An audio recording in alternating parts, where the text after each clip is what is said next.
Senator John Morlack recently completed a study of the fiscal soundness of California cities. I am pleased to share with you that Indian Wells rated number 4 in California and is the highest rated city in the Coachella Valley. This rating validates the fiscal soundness of Indian Wells and the great work of our city staff. Our transit occupancy tax and admissions tax continue to grow thanks to our hotel partners and the Indian Wells Tennis Garden. We are anticipating that net income of approximately $3 million for the fiscal year ending June 30th. The city recently implemented program budgeting. This is a budget process that will make it easier for residents to understand the city budget and the various program components. In addition, workload activity measurements have been implemented which help give clear indication of the services provided by each program, such as community development, city manager, finance, public works, city clerk, etc.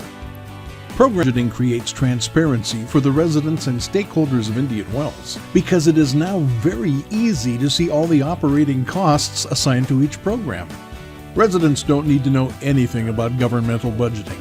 They just need to be interested in a service that's provided by the city and look into the budget to find the cost of that service. It's designed to be familiar, almost as easy as looking at a household budget.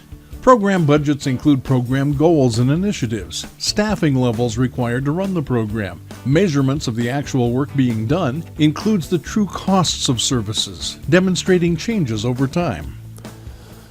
We have always projected long-range cash flows of the city's general fund, and since 2015, we have evaluated a citywide gap forecast of all funds to measure our long-term sustainability.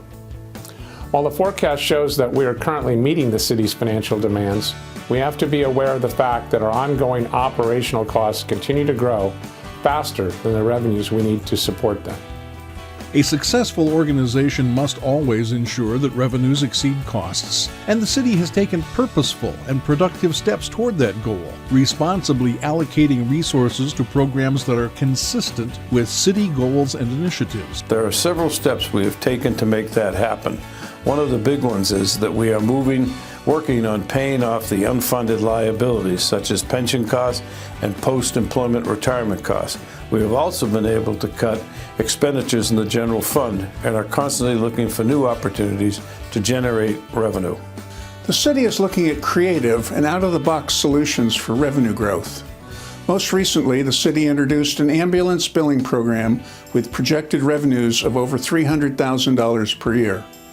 This program is focused on Medicare and private insurance providers and will have no out-of-pocket cost to the Indian Wells residents. The city is also looking at other opportunities. Recently, a citywide fee study was conducted which created an over $200,000 annual increase in revenues. A potential measure to increase the TOT by 1% is also being considered. Transient occupancy tax is paid by guests visiting Indian Wells hotels and is not a tax burden on residents.